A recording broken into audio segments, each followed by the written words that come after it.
Estaba en canal... ¿Arranco? Sí, almirante, Sí, por muchas favor, gracias. Las preguntas las conducimos a Roberto vía chat, ¿no? Y Roberto las va sumando y luego al final ya se las expresa y las dirige él, ¿no? Ya, perfecto. Pongamos los micrófonos en silencio, por favor. En silencio. Todos, pongamos los micrófonos en silencio. Permítame compartir pantalla. No escucho nada. Les agradeceré que no sé quién es el que está manejando. Un ratito.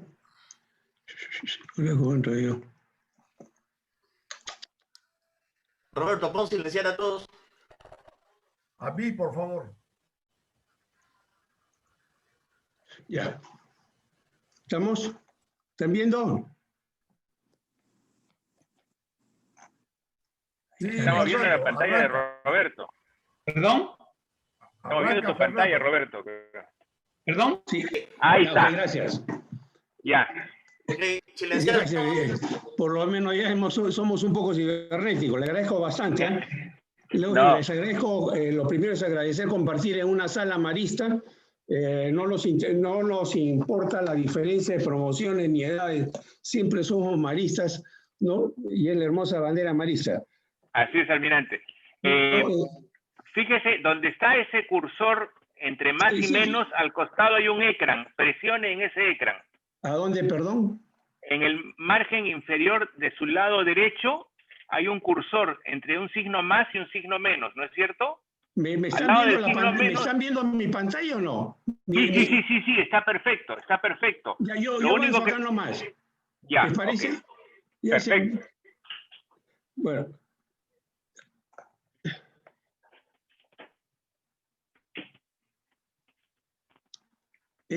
Creo que para poder entender a la persona, lo primero es conocer quiénes son los padres, ¿no? A nuestros hijos nos conocerán por nosotros. El papá del almirante, Juan Manuel Grau y Berrío, era un cartagenero colombiano que está en las armas desde los 12 años en la lucha contra los españoles. Es metido preso por el general Morillo. El general Morillo es un general que manda Fernando VII para la reconquista de América. Y piensa que es más fácil reconquistar América empezando por el norte. Después de estar preso y ser liberado por Bolívar, él está en Santa Marta, en Colombia, da la libertad al virreinato de Nueva Granada, está presente en Pichincha junto con la caballería piurana y argentina, vencen a los españoles, le da la libertad al virreinato de Quito, llega al Perú con Sucre, está en las campañas de Intermedio, está en la campaña del Sito de Arequipa, está en Junín y Ayacucho. Aquí en el Perú se subleva contra Bolívar.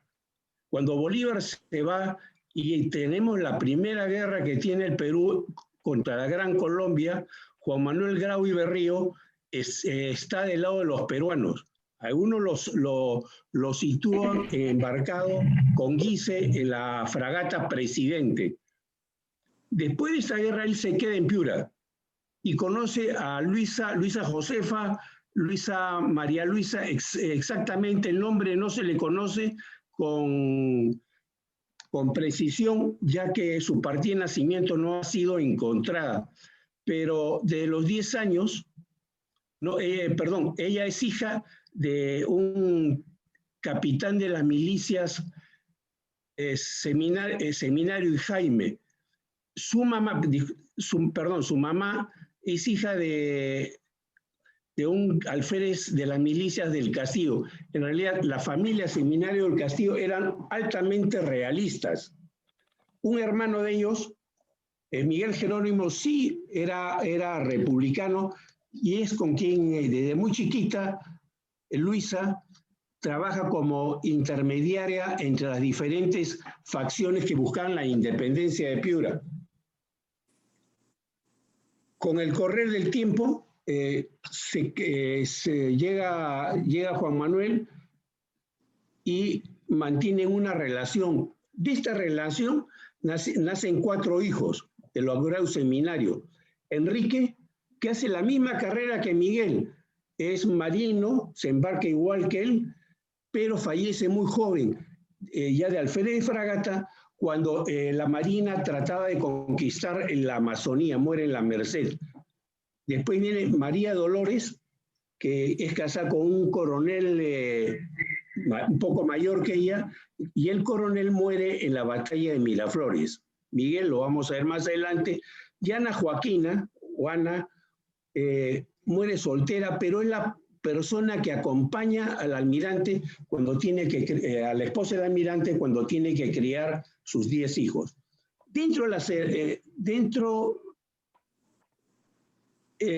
Siempre se ha hablado muchas cosas sobre el almirante de chico, pero en realidad todo es especulación. Lo único que se conoce del almirante de chico es el censo y su partida de nacimiento, ¿no? Que indica quién lo bautiza y quién lo ayuda a la señora a tener el bebé, es el doctor Newell. El padre del almirante, estando en Piura, se presenta un problema trabajaba como en administración y se presenta la segunda guerra que tiene el Perú y el padre del almirante está presente. Yo creo que acá lo pongo un poco más detallado porque es importante, porque en ese momento esta acción le va a permitir al almirante, en ese entonces el niño Grau, conocer Paita. Juan Manuel se une después de que había muerto Gamarra en una guerra contra Bolivia, había entrado Bolivia por todo el sur peruano, el general Beliván muere en Naví, Gamarra, Casilla cae preso y sale el mariscal Lafuente, o en ese momento general de Lafuente, acompañado por Juan Manuel Grau como su secretario Ancora, donde con el general boliviano Beliván acordaron los términos de la reconciliación. El general Lafuente es ascendido al grado de mariscal y lo nombra ministro de Hacienda, y a Juan Manuel lo designa como vice de aduana. Es el momento en que él pide ir como vice de aduana para poder llevar a sus hijos a Paita. En Paita, cuando llega Grau, llega muy chico, llega la familia Grau, escucha muchas historias, ¿no? Porque por Paita pasó Bolívar, por Paita pasó San Martín, por Paita había sido saqueada en más de una oportunidad. Es en ese entonces que el niño Miguel, le llamamos al niño Miguel para diferenciarlo, el padre lo decide embarcar y se lo asigna al capitán Herrera. El capitán Herrera, un marino, había sido un militar colombiano que se había dedicado a la marina mercante y lo embarca en una embarcación, el Tescua, una goleta muy parecida a la que tenemos en la figura, que hacía los viajes de comercio y de correo, comercio chico y correo entre el Callao, Paita y Panamá y algún puerto intermedio. Grau no podía embarcarse en ese entonces como grumete, que era en el lugar, era la edad exacta para poderse iniciar en la carrera del mar, por lo cual el padre lo hacía embarcar en el Tescua con su amigo Herrera. En este primer viaje, esta goleta naufraga en la isla Gorgona. La isla Gorgona hoy está, si la queremos situar, en la frontera marítima entre el Ecuador y Colombia. Es salvado, y me imagino que eso lo debe haber marcado mucho al almirante para el futuro de su vida. Regresa a Paita, pero en vez de amilanarse, se sigue embarcando y se embarca. Los dos primeros embarques que tiene son en la Florita y la Josefina, siempre a cargo del capitán Herrera. Ya cuando él cumple los 12 años, él inicia una carrera en la Marina Mercante. Quiero hacer notar que el padre del almirante, aparte de haber sido vice de aduana en Paita, lo nombran como jefe de la educación primaria. Y es de suponer que él es el que le da los primeros conocimientos al almirante, no los conocimientos los conocimientos rudimentarios. El resto es del almirante, es autodidacta, ¿no? Aprende idiomas, domina el francés y domina el inglés. El almirante está embarcado hasta en 12 buques que le permite viajar llega a Estados Unidos, como vemos en el cuadro, llega a Hong Kong, llega a Nueva York, Boston, Callao, y a una serie de puertos intermedios. Estos son los puertos donde él cambia buque, ¿no? Porque va cambiando de buque. Fíjense, cuando mi hijo tenía 8 años, nunca pensé cómo sería Miguel Grau a los 8 años. Recién me di cuenta que es embarcarse a los 8 años cuando vean mis nietos, ¿no? Ustedes piensen si tienen algún nieto de 8 años o 9 años, si se embarcaría en ese momento, ¿no? Es bien difícil, es como si ahorita pensáramos un muchacho de segundo de primaria se embarcaría solo. Lo hizo el almirante. Como dijimos, el padre del almirante era un hombre muy dedicado al estudio. Coordina con sus 2 hijos para que lleguen más o menos en una época parecida al Callao. El padre, a Miguel y a Enrique, al llegar al Callao, los inscribe en el colegio que era el director, el poeta español. Era un renegado español, Fernando Velarde del Campo.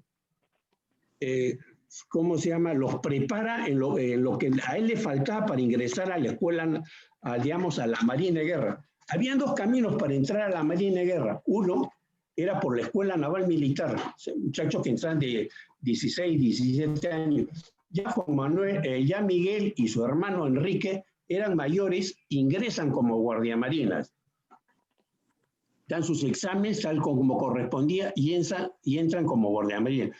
El primer embarque que tiene el almirante es en el vapor Rímac, donde hacía su carrera, y es cuando empiezan, digamos, a vivir lo que era el Perú en ese entonces. La primera guerra civil que le toca vivir es la guerra civil entre Castilla y Echenique, ¿no?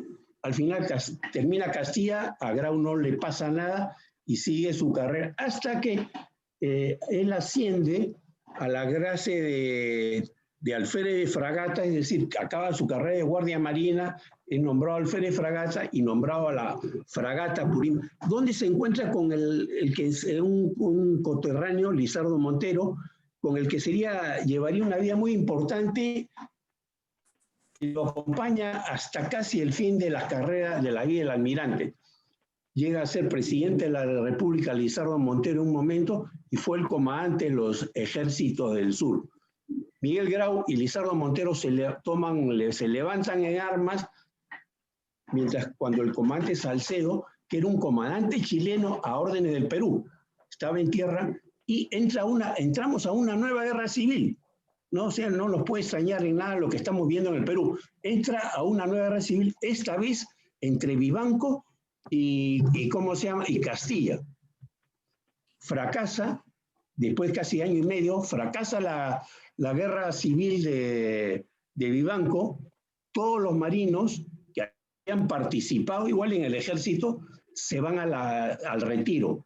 Grau inicia por segunda vez su vida en la Marina Mercante y cuando asciende a capitán, se reincorpora a la Marina, viene una amnistía, se reincorpora a Marina en 1963 y es nombrado al vapor Lezardi. En el Lezardi se encuentra con un amigo entrañable que será durante toda la carrera, que es Aurelio García García. Aurelio García García en su vida llegó a ser ministro de Relaciones Exteriores, fue alcalde de Lima y fue también el ministro plenipotenciario en una oportunidad en el Japón.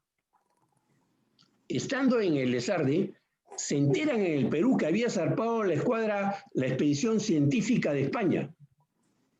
Era la reconquista de España o venían a cobrar los dineros que debía el Perú por las expropiaciones que habían habido a los españoles. Es recién cuando el gobierno de Peset, se da cuenta que no teníamos armada y manda de emergencia a comprar buques. El primer grupo que se va Aurelio García y Grau. Después va Pardo Lavalle, que sería el futuro presidente del Perú, va Barrera de Estados Unidos para hacer las negociaciones. Los buques que escogen es ¿cómo se llama? El Huáscar y el Independencia. Estando en Francia, se enteran de que los españoles habían tomado las Islas Chincha.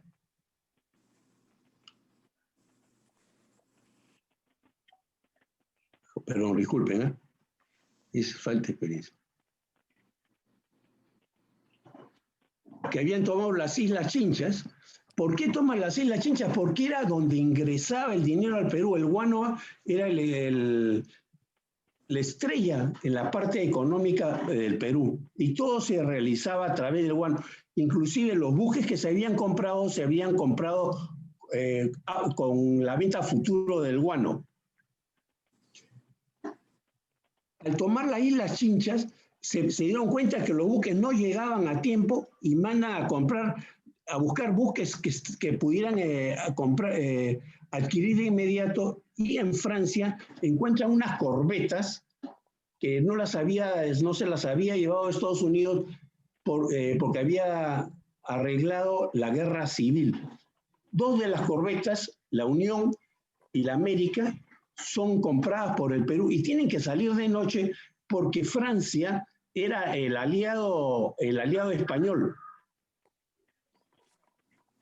La corbeta sale de emergencia de Francia, va a Inglaterra, Grau está preso, lo liberan. Hay una serie de problemas por el tipo de dotaciones, hay levantamientos total.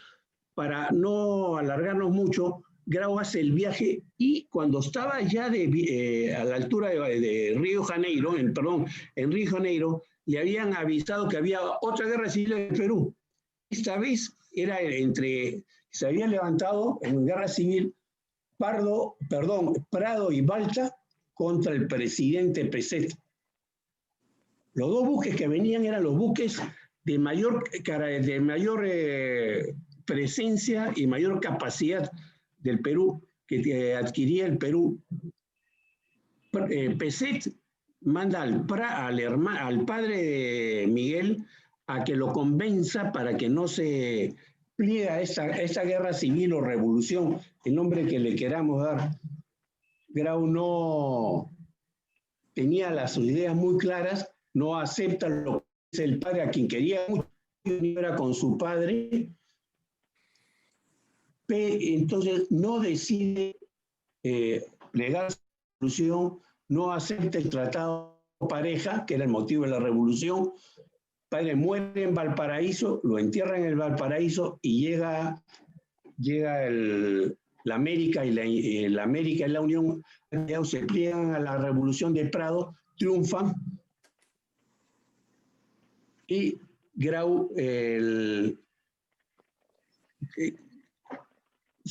declaran la guerra a España y posteriormente Chile también le declara la guerra a España. Pensemos que la flota española es una flota que tenía más de 2 años en el mar, era imposible de que tuviera un desembarco, pero sí podía tener acciones porque era muy superior a la flota peruana y chilena. Los buques peruanos y chilenos viajan a Valparaíso, se juntan al mando primero de Rebolledo y después del almirante Villar y viajan al sur de Chile, Aptao, para esperar al Huáscar y a la Independencia, que eran los únicos buques que podía tener. En todo este interín se había suicidado Pareja porque le habían declarado la guerra.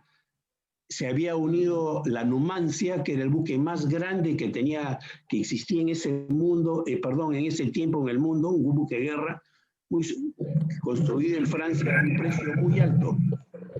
Estando en Aptao, las goletas Resolución y Villa Madrid bombardean tienen el combate de Aptao, son repelidas y en represalia se unen con toda la flota española, que eran 7 buques de guerra, bombardean Valparaíso, ¿no? Lo dejan casi añicos, porque no tenía ninguna batería de defensa, y continúan al Callao.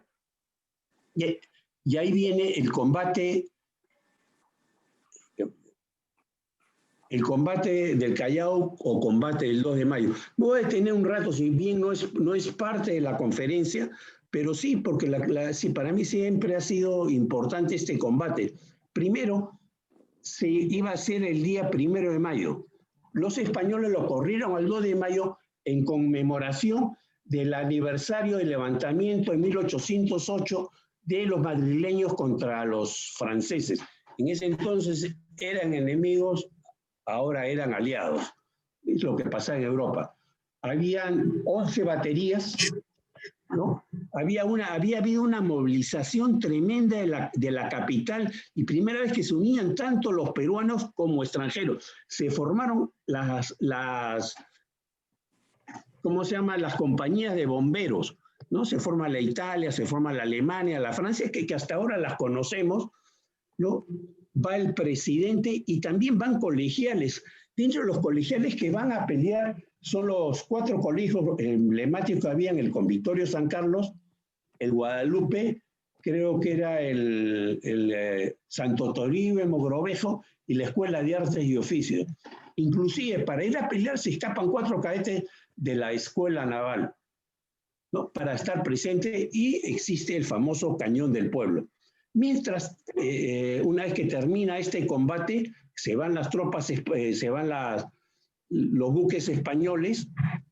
Montero, que estaba a cargo de la flota peruana que estaba al centro de la bahía, viaja a Chile, a Valparaíso, a esperar a los buques. Se encuentran los buques con la Independencia, el Huáscar, la América, la Unión, más los buques chilenos. Y cuando en ese entonces, que el presidente Prado, mesiánico siempre, meses después, decide perseguir a la flota española, a los españoles hasta Filipinas, caerles a Filipinas. Era una locura por varias razones. En el mundo solamente, pienso yo, que en ese entonces habían 3 flotas que podían hacer viajes de este tipo, que era la española, la francesa y la inglesa. Porque no solamente llevar los buques de guerra, sino todo un tren logístico, ¿no? Alimentación, no tenían frigoríficas, llevar el carbón, llevar logística, llevar los médicos, llevar tripulaciones de renovación. Es cuando Prado, siempre con esa idea mesiánica, nombra a un almirante Tucker para que se hiciera cargo de la escuadra. Es cuando los marinos peruanos, no ponerse a órdenes del almirante inglés, y no se levantan, sino se oponen. Sale el buque Callao, un vapor con el mediador, que era Pardo, que además era amigo de Grau, de la misma época de Grau. Habían estado en Francia, igual que Aurelio García García, que había estado en Inglaterra, pero ellos no deciden de poner su situación, y ahí se forma lo que nosotros hemos visto en alguna oportunidad, los 4 ases de la Marina Guerra Peruana, que era Grau, que era comandante de la Unión; Montero, que había reemplazado al comandante chileno Salcedo, que había venido con el Huáscar; Aurelio García García, que era comandante de la Independencia; y Ferreiros. Ferreiros muere antes, pero estos 3 personajes tienen una actividad destacada en la vida pública y en la vida militar peruana. Fueron traídos al Perú por el cargo de insubordinación, ¿no? Y deserción, deserción y traición. En el Perú llegan y son metidos presos, como vemos en la lámina, el 15 de agosto, y lo defiende el Luis Benjamín Cisneros. Defendió a Grau y a muchos marinos. Leo la última parte de la defensa, es una pieza es oratoria, y dice así: los marinos no han cometido la más ligera falta. Si alguna hay, será efecto de un noble patriotismo, pero las exageraciones del patriotismo se disimulan, no se penan. No hay delitos, señores, no hay delincuentes, solo hay mártires de la convicción y del deber que vienen a reclamar con perfecto derecho. ¿Se fue? ¿Se fue? No, estamos acá. ¿Ya se fue ya? ¿Alguien ha apagado algo? Se fue la imagen de la pantalla, almirante. Bueno, me escuchan, ¿no? Sí, Pero sí, no perfectamente. ven, pero no ven. Vuelve a reactivar, vuelve a compartir pantalla, almirante. Ahí está compartiendo. ¿No? Ya regresó ya. ¿Ah? Bueno. Seleccione la de... Ok, ya, No ya entra. regresó. Ya revisa, ¿no? Sí, ya está. Sí. Gracias. El 11 de febrero fue absuelto y declarado inocente. Grau y todos los marinos, pero Grau decide reingresar a la Marina por una sencilla razón. Grau se casaba, ¿no? Y no tenía dinero para mantener a su esposa. Con el dinero que le daban, igual que ahora, a los miembros de la Fuerza Armada no podía mantener, ¿no? Total, Grau se casa con Dolores Cavero y se embarca en la Marina Mercante. Del matrimonio tiene 10 hijos, ¿no? En 12 años de casado. Él tenía la oportunidad de conocer a Enrique, que vivía por la calle Alcanfor, en Mancocapo, no sé, que ustedes que somos miraflorinos sabemos por dónde es. Conocido a María Luisa, con la que sí he tenido bastante amistad, ¿no? Que vive en la calle Independencia, en Miraflores, y Miguel, segundo Miguel, ¿no? Hay una cosa curiosa, que las tres eran 4 hermanas, pero de las 3 mayores, la mayor se casa con el almirante Grau, la segunda se casa con un comandante chileno, Biel, Oscar Biel y Toro, que en la guerra sería comandante de la Chacabuco, y la tercera, Cristina, que se casa con un ingeniero americano que vivía en Chile. Es decir, 2 de las cuñadas del almirante Grau vivían en Chile. En enero, Grau está navegando en la Marina Mercante y después de 8 meses que Grau está en la Marina Mercante, recién regresan de Chile el Huáscar y la Independencia, el América y la Unión, porque fracasó, ya no estaba de presidente Prado, había sido depuesto el presidente Prado, y en ese momento el presidente del Perú era el general Pedro Díez Canseco. Lo llama a Grau para que se haga cargo del comandante del monitor Huáscar y se reincorporara a la Marina. Grau está casi 8 años seguidos como comandante del Huáscar. Era una cosa no común, porque normalmente el comandante de un buque en esa época estaría 1, 2 o 3 años, pero a él le toca estar 8 años como el comandante del monitor Huáscar. La única cosa importante que quisiera resaltar, que tiene importancia en el relato y en el combate a Angamos, son los cañones que tenía el buque, ¿no? Son cañones rayados, era un buque blindado, era avanzado para su momento, era un buque blindado, y los cañones que tenían eran cañones de avancarga, es decir, como los arcabuces, se cargaban por delante. El régimen de fuego era de 7 tiros a la hora, ¿no? Hoy día un cañón normal nuestro, traigo una fragata de Italia, cañón de 5 pulgadas, más o menos, me imagino como este, dispara 45 tiros por minuto, ¿no? Pero este era solamente 7 tiros por hora. ¿Por qué? Porque disparaba, tenía que salir la gente, poner la munición, el saquete, el proyectil por delante, empujarlo con una baqueta, un palo, y entrar otra vez a la gente a la torreta y volver a disparar. Ese era el régimen de fuego. Las actividades que tiene el Huáscar. Grau como comandante del Huáscar. La primera, vamos a tocar las más importantes. La primera es la sublevación de los hermanos Gutiérrez, ¿no? La cual estaba saliendo por primera vez el presidente civil, que era Manuel Pardo Lavalle, amigo de Grau, era presidente civil, pero no quieren estos famosos hermanos Gutiérrez, que eran militares. Lo toman a Balta, lo asesinan a Balta, la escuadra se reúne, se opone a esto, y lo primero que hacen es, se reparten los buques a los diferentes puertos. Al Huáscar le toca ir a Matarani para hablar con las autoridades y evitar de que tropas de provincias, la única manera de movilizarse era por barco, pudieran llegar a apoyar a los hermanos Gutiérrez. Después de 4 días se soluciona el problema y regresa el Huáscar. La segunda,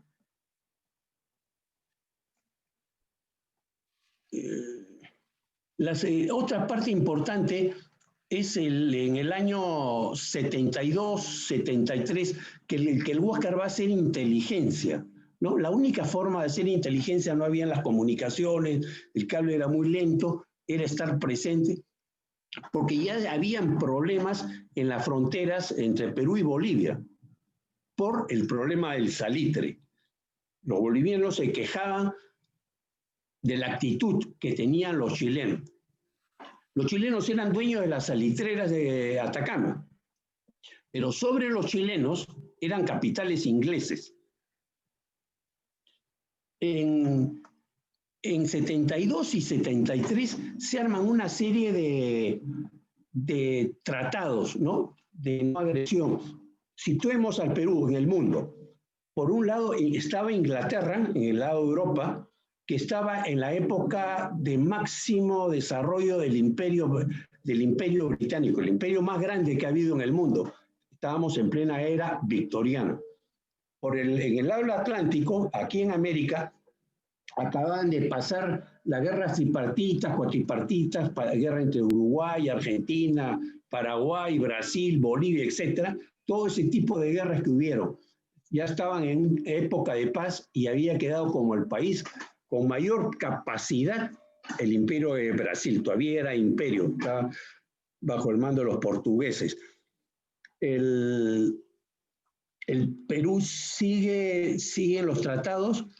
Chile busca mucho el acercamiento al imperio brasilero. ¿Por qué? El problema de Chile no era directamente con el Perú. El problema de Chile era con Argentina, ¿no? Tenían un problema territorial, todo lo que es la Patagonia. Y eso lo traía muy preocupado a Chile. Y la única manera de controlar a Argentina era con el imperio brasileño. No llegan a hacer una alianza militar, pero sí una serie de alianzas económicas entre Chile y Brasil. El Perú, como nosotros conocemos de la historia, trata de firmar el tratado entre Argentina, Bolivia y Perú, ¿no? Argentina no lo llega a firmar, nos deja siempre un statu quo, pero sí el Perú firma el tratado con Bolivia. Es el que al final nos llevaría a la guerra en el 79. Otro aspecto importante como Grau, como comandante del Huáscar, es la revolución que trató de hacer Piérola, una de las tantas revoluciones de Piérola contra Pardo. Había comprado este buque, el Talismán, que lo vemos al final de la lista, había sido adquirido en Inglaterra. Lo habían pagado los Dreyfus, ¿no?, los mismos que tenían los contratos con el Perú. Había viajado de Inglaterra a Chile, a un puerto chileno, habían cargado tropas y se habían venido al Perú. Y en Pacocha desembarcó Piérola. Pero antes de desembarcar las armas llega el Huáscar y lo apresan. Apresan al buque. Piérola se logra escapar, se va a Chile. Paradójicamente, el único buque nuevo que tiene el Perú en la guerra con Chile es el Talismán, ¿no?, que era un buque mercante, le ponen 2 cañones y actúa como él. Otras actividades que tiene saltantes de Grau en su etapa de comandante, en esta primera etapa de comandante, en el 68 es la fundación del Club de la Unión, ¿no? ¿Por qué se forma el Club de la Unión? Lo forman militares, marinos y políticos, por la desunión que existía en el Perú. Entonces tratan de buscar un acercamiento y forman el Club de la Unión. Otra es en Chorrillos, a los que son socios del Regatas, algunos, Grau iba como comandante del Huáscar a acompañar como buque escolta del presidente. Es decir, cuando el presidente viajaba a Chorrillos a abrir la temporada veraniega, iba el Huáscar, ¿no? Igual ha pasado aquí en el Perú cuando han venido los presidentes americanos. Viene el presidente y muy cerca, o si está fondeado o está muy cerca a la costa, hay un portaaviones y un helicóptero de la embajada. Ante cualquier emergencia lo sacan. Ese es el mismo concepto que se usaba en esa época. Ante cualquier problema que hubiera tenido el presidente en Chorrillos y no podía regresar a Palacio, era embarcado en un buque, en una lancha o un bote y llevado al Huáscar. Ya Grau era parte de un gobierno civil, era civilista de pensamiento por Pardo, y decide presentarse como diputado por Paita, ¿no? Igual hace su campaña en Paita, es reconocido como como diputado por Paita el 2 de agosto, deja ¿cómo se llama?, el comando del Huáscar y entra al Parlamento. Voy a resaltar 2 o 3 actividades más que políticas relacionadas a la Marina. En realidad, entrar los militares, me imagino que lo formarían lo que es hoy día la Comisión de Defensa, Comisión de Inteligencia. Eso era lo que tratan de hacer los miembros de la Fuerza Armada, en ese entonces, Marino y Ejército. En el año 77, ya nos estamos acercando a la época de la guerra, Grau, no sé si viaja únicamente para traer los restos de su padre o enterarse qué es lo que estaba comprando Chile. Ya en el Perú se sabía que Chile se estaba armando. Dentro de la Marina había gran preocupación por lo que estaba pasando con la Marina chilena. Los políticos no le hacían mayores casos porque estaban en otro partido y pensaban de que el problema no era con el Perú, sino era con Argentina. Viaja a Valparaíso y viaja acompañado de sus 2 hijos, ¿no? De los 2 hijos mayores que eran Miguel y Enrique. Se aloja en la casa de la hermana de Dolores, su cuñada, en la casa de Biel. Ve los buques, digamos, por el hecho de haber ya peleado con los chilenos a favor contra los españoles, haber sido marino mercante, tenía muchos amigos en Chile, Grau, y obtiene información. Sobre todo ya habían llegado los 2 cruceros Cochrane y Blanco Encalada. El Cochrane y el Blanco Encalada eran cruceros muy superiores a los peruanos, tenían 10 años de diferencia, y además de ya no tenían el cañón de avancarga, sino tenían el cañón de retrocarga. Es decir, podían disparar mucho más disparos en 1 minuto que lo podía hacer el Huáscar en 1 hora. Lo mismo que la Independencia. Al llegar de Valparaíso, se muere, tuvo un accidente en Chile, uno de los hijos de Grau, al poco tiempo fallece y es enterrado. Pero al llegar de Chile, Grau se presenta donde el presidente Prado y le informa todo lo que había visto. Cómo se estaba preparando el ejército, había tenido información. Y el presidente decide asignarle la Comandancia General de Marina. Nosotros enseñar todo esto.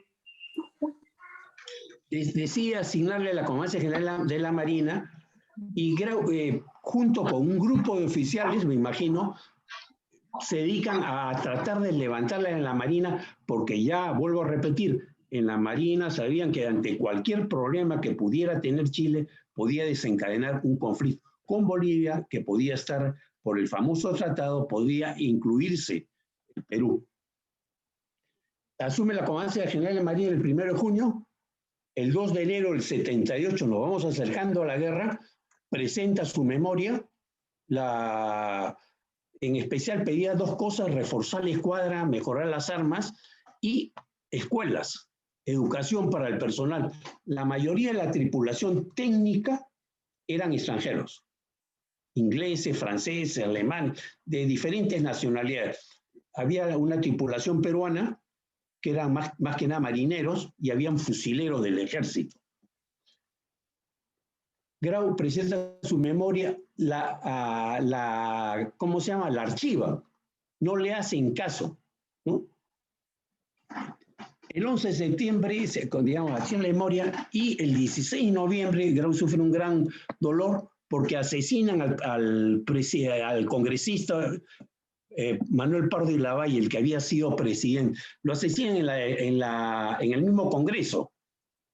Eso causa un gran dolor, gran malestar, gran inestabilidad económica. Estamos hablando de 1978, 16 de noviembre. En 1879, ya el año difícil, Argentina y Chile arreglan su diferendo. Argentina se compromete no a atacar a Chile. Se lo arreglan los primeros días de enero. Lo discuten en el Congreso chileno, lo discuten en el Congreso argentino, y ya aseguró su frontera trasandina Chile. El 14 de febrero, Chile invade Bolivia, ¿no? Ahí viene cómo se llama, Grau termina su labor parlamentaria, viene el famoso viaje del embajador Lavalle, que lo encuentran, de que le sacan en cara de que habían sacado ¿cómo se llama? El tratado de no agresión, o del tratado de ayuda entre Bolivia y Perú. El 5 de abril se declara la guerra, se reúne nuevamente la Junta de Marina, y la Junta de Marina decide quiénes deberían ocupar cada buque. Grau, por la experiencia que tenía, pide el Huáscar, ¿no? Era parte de el 28 de abril comunica que no va a seguir yendo al Parlamento y pide licencia.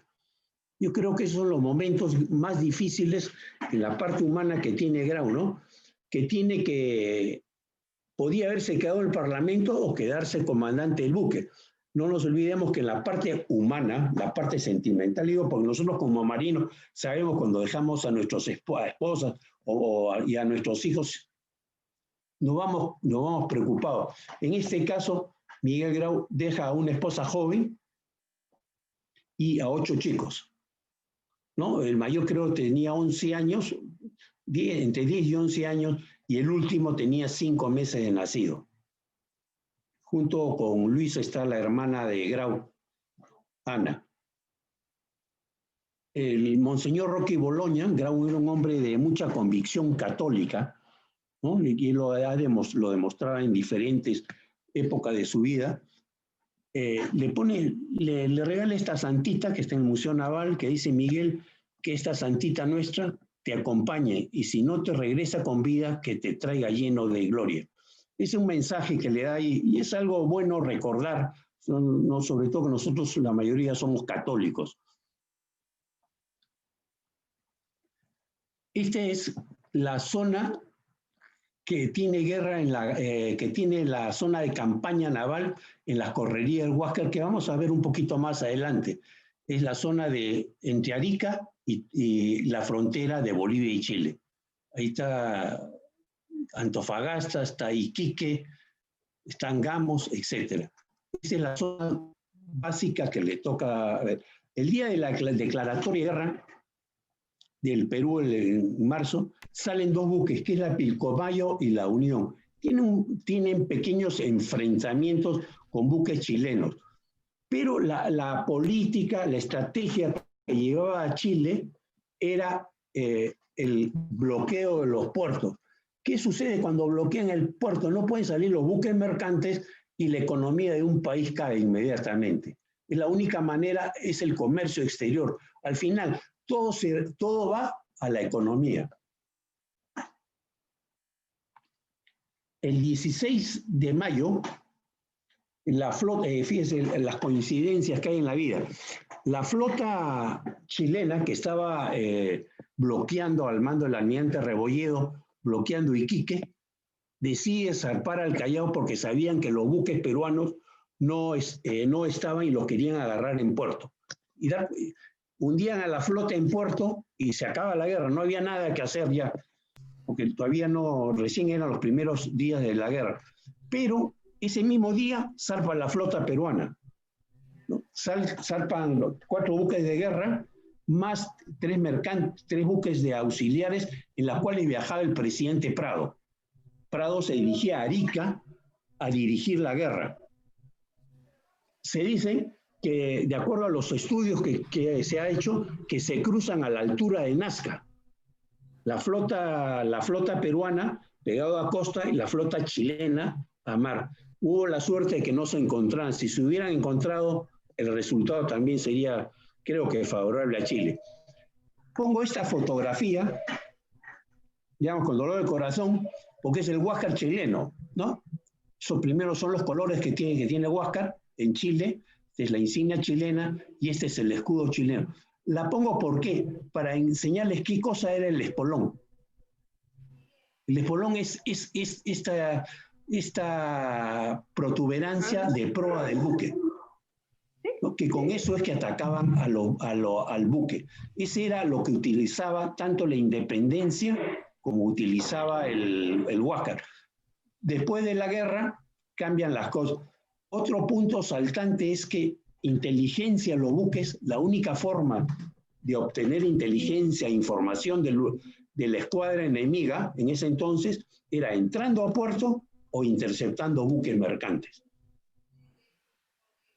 Total, salen los buques porque se enteran que habían salido la escuadra chilena por inteligencia y se encontraron solamente 2 buques en Arica. Uno era la Esmeralda, que Grau la ataca con el espolón, y la otra era la Covadonga, que lastimosamente perdimos ahí al mejor buque, un gran comandante de la Independencia. Disparó el cañón, no dio en blanco y fue a atacarlo con el espolón, y en el momento que lo atacaba con el espolón, el buque encalló. Grau recoge a los náufragos y ahí viene la famosa palabra viva el Perú generoso. Grau le envía los restos con esta linda carta y también una carta muy bonita que le manda la viuda de Prat al almirante. Prat era un hombre más de letras que marino, un hombre que había trabajado en inteligencia chilena, había estado en Montevideo para espiar a los argentinos cómo movían sus buques o qué unidades tenían para la posible guerra que se hablaba bastante en América, que era entre Argentina y Chile. La carta le entrega por intermedio de su cuñada, y ahí es cuando empiezan las famosas correrías del Huáscar. Estas son básicamente las actividades que tiene el Huáscar.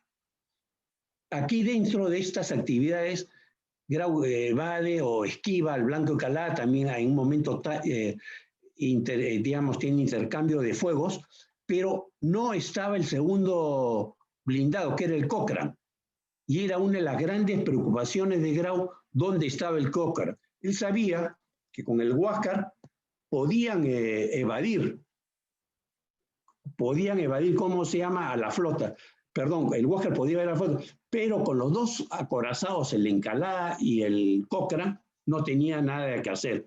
El buque no andaba bien, el buque había salido de emergencia del Callao, y el 7 de junio sí, fondea en el Callao para hacerle mantenimiento, prepararlo. Y es entonces que Grau tiene una serie de actividades, le dan una serie de recepciones, busca las famosas, ¿cómo se llama?, munición Palliser, que eran las que podían perforar el casco de los buques chilenos. Con lo que teníamos, eran cosquillas lo que le hacía. lo manifiesta en una comida muy nombrada en esa época políticamente en el Club Nacional, en que él dice: yo no quiero los homenajes, yo quiero que me den munición y quiero ropa para mi gente. Antes de salir tiene dos aspectos, siempre dentro de la religiosidad de Grau, el catolicismo. Es uno, se confiesa con el padre Wale en Los Descalzos, una confesión, existe. Yo les recomendaría, si algún día hacen un poco de turismo en Lima, vayan a Los Descalzos. Bien, es una iglesia bien arreglada y está el lugar donde se confiesa el almirante. Últimamente la Marina hace una ceremonia en Los Descalzos para el octubre. Antes de zarpar, esta estatua es una cosa nueva. En realidad yo me he venido a enterar, no hará unos 10 años, que la desembarca y se la deja a la esposa para que cuide a sus hijos. Esta después se la deja a la mamá de Grau, no sé si alguno lo sé, que también se llamaba Dolores, para que viera en poder de ella. Salpa el 6 de julio, ¿no? Igualito, siguen todas las correrías del Huáscar por toda la costa, los volvía locos a los chilenos, y el 23 de junio apresan al RIMAC, ¿no? El RIMAC para Chile representaba mucho, era lo mejor del ejército de Chile, causa una conmoción, ¿no? Cambia el almirantazgo, cambian al comandante general de la escuadra, saca a Rebolledo y va Galvarino Rivero, el Cochrane, ya está operativo, nombran en el Cochrane, y según dicen es el que prepara todo el ataque, un comandante, ¿cómo se llama? Comandante de La Torre, que era comandante, padre peruano. Una vez que apresan, esta es la captura del RIMAC, está conjuntando el Huáscar y la Unión, está Aurelio García, y en el Huáscar estaba Grau. Aquí, que ya no tenía el pro del Huáscar, se lo habían retirado antes de la guerra para permitirle una mayor maniobrabilidad. Capturan el RIMAC y lo envían a Arica. Obtienen información, tienen armas, caballos, etc. Este es el Cochrane. El que dio mucho miedo, que estuviera junto con el Blanco, fíjese, era mucho más grande, era casi de 3.000 a 4.000 toneladas, el Huáscar no llegaba a las 2.000, tenía mayor blindaje, mayor alcance de cañones y mayor armamento. Previo a la guerra, pero al combate de Angamos, él sigue destruyendo. Fíjese, el 6 y 7 sufre nuevas averías del Grau, que son reparadas con el personal a bordo. Zarpa Antofagasta y el 9, a las 9 de la mañana se inicia el combate de Angamos. Grau fallece a las 9:50, que es el motivo, no sé si del minuto de silencio, deben parar los buques y tocar la sirena en los buques, perdón, deben parar el tráfico y tocar sirena, los bomberos, los buques, etc. Esta es una apreciación, un cuadro del combate de Angamos. Fíjense ustedes la diferencia de ambos buques, ¿no? Lo apresan, lo encierran al Huáscar, logra Grau darle la orden a la Unión que se escape, y él se enfrenta a 6 buques, que eran estos 2 grandes y 4 chicos, entre uno de ellos estaba su concuñado, en Chacabuco. Esta es una fotografía que le he encontrado reciente, que está el Huáscar, esos son los colores de la Marina peruana, que eran colores claros, la Marina chilena sí eran colores oscuros del casco. Esto sale en un periódico, lo voy a leer, sale en un periódico peruano, que es El Sentimiento Peruano al hundirse y fallecer la gente. Durante 6 meses, decía el periódico, creo que es El Comercio, me parece, durante 6 meses aterrorizó a un enemigo excesivamente superior de haberle hundido y apresado naves, de haber libertado nuestros puertos y, en fin, después de haber humillado con altos ejemplos de inteligencia, intrepidez y gallardía, los marinos del Huáscar han sucumbido, escribiendo con su sangre una de las páginas más gloriosas que registra nuestra historia. No es posible caer defendiendo a la patria de una manera más heroica y sublime que como ha caído sobre la cubierta del Huáscar al pie del pabellón aquel grupo de nobles y distinguidos patriotas. Quiero resaltar el patriotismo que hubo de todos los marinos que estuvieron a bordo. Se fueron sucediendo en el comando y de ahí viene la famosa palabra que le hemos escuchado en la pandemia, en más de una oportunidad: este buque no se rinde. Y son palabras de Palacios, de Enrique Palacios, que era, lo defino rápidamente a Palacios, un hombre que había estado en la Marina, sale de la Marina, hace mucho dinero y reingresa a la Marina, primero se embarca en Independencia, después en el Huáscar. Y él da plata para mantener al buque de su peculio y se embarca con su mayordomo particular, para que lo acompañara. Ese era Enrique Palacios. Le vuelan, ¿cómo se llama? Le vuelan la mandíbula, se pone la mandíbula y tiene una serie de actos de heroísmo y después muere el señor Enrique Palacios. Tiene una calle con su nombre en Miraflores y todos le hemos transitado en algún momento, que es paralela a la 2 de mayo. Y los chilenos, ¿no? Estos son 3 sentimientos del pueblo chileno, ¿no? Hay un montón de sentimientos, pero creo que son los más significativos. Uno es: el país se consideró salvado de un gran peligro, y el sentimiento de seguridad y la promesa de éxito en la guerra. Todo Chile se conmovió hondamente por muchos días. El Huáscar muerto absorbió por completo la vida del país, como había absorbido la atención durante 5 meses el Huáscar vivo. El poder marítimo del enemigo ha desaparecido, dijo el ejército. En una proclama su jefe, lo he copiado literalmente, su jefe, general Escala. Esto significa que la hora del triunfo se acerca y pronto tocará su turno al ejército. El Huáscar, mientras estuvo en el mar, tuvo el control del mar. ¿Qué quiere decir el control del mar? Que el enemigo no puede hacer sus movimientos a sus anchas o libremente. Es decir, evitaron que desembarcaran tropas chilenas. Una vez que cae el Huáscar, sale Prado se regresa a Lima, ya conocemos la historia de Prado, desembarcan los chilenos en Pisagua e inician todo su recorrido, derrotando a Cáceres, ¿cómo se llama? Atacama, en Antofagasta, en San Francisco y otras batallas más. Esta es el Huáscar, cuando llega a Chile, le sacan, es dificilísimo. Yo he visto armar un buque, estaba en la construcción, como les decía, de la primera fragata misilera. Es bien difícil instalar los cañones, pero sacan, porque no existen, sacan el cañón y ponen un cañón de llave de retrocarga al Huáscar. Es decir, ya tenían un cañón de repuesto. El Huáscar, lo preparan al Huáscar. Estas son las formas como llega el Huáscar a Valparaíso. Esta es la torre de mando de Grau, destruida, donde muere el almirante. Estas son figuras del monitor.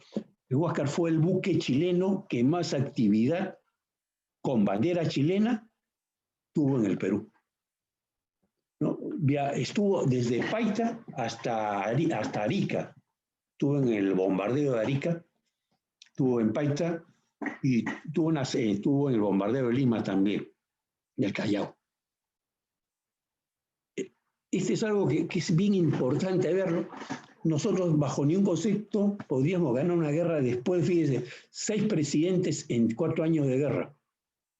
Prado se va, lo reemplaza Laporta, a Laporta le hace la revolución Pierola, entran los chilenos a Lima, se va Pierola de Lima, se va al centro, se queda como presidente Francisco Calderón, a Francisco Calderón se lo llevan preso a Chile, entra Lizardo Montero con Cáceres, y en plena guerra, Iglesias se declara, hace la guerra, una revolución en el norte, se declara presidente del Perú del Norte, y Montero se queda con el sur. Es decir, es imposible, con esa desunión que teníamos en el gobierno, poder hacer una guerra. Sí hay que resaltar el valor que tuvieron los peruanos durante durante los años de guerra con los chilenos. Para mí el gran ganador de la guerra, puede haber análisis, fueron los argentinos. Mírenla ustedes, en plena guerra firman ya un tratado de límites con Argentina. Fíjense la cantidad de terreno o de área con que se queda Argentina. Se queda con toda la Patagonia y con parte de los Andes. Es decir, Argentina le quita a Chile, si queremos ver en números, casi de 1 millón de kilómetros cuadrados. Es decir, pongámosle España, Italia y Holanda juntos. Ese es el territorio que le quita la Argentina a Chile. Ese fue el gran ganador de la guerra. Chile se queda con el salitre y este es lo que pierde Chile. Bolivia pierde esta parte del territorio. El Perú, lo que está de verde en Mastagna, que fue devuelto después en el año 1929, conocemos esa historia.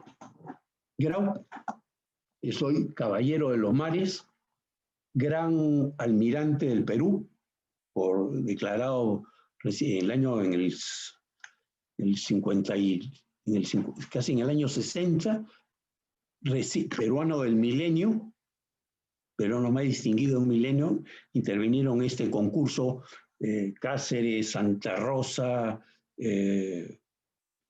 ¿cómo se llama? Ahí en La Torre, y una serie de personalidades, pero el pueblo escogió a Grau. Recientemente ha sido por la Cruz Roja Peruana, será 3 años, se ha sido declarado precursor calificado del derecho internacional humanitario en el combate marítimo, y hoy día hay un concurso que se llama Somos Grau, ¿no? Que es el premio que promueve valores en los ciudadanos a través de la figura del almirante Miguel Grau. Son premios de honestidad, dignidad y lealtad, que los ha ganado gente muy, muy valiosa. Con esto les agradezco bastante. Gracias, nuestro vida Jesús y María José, para no olvidarnos del colegio, y el signo del champaña quedo a su disposición. Muchas gracias. Ahí tenemos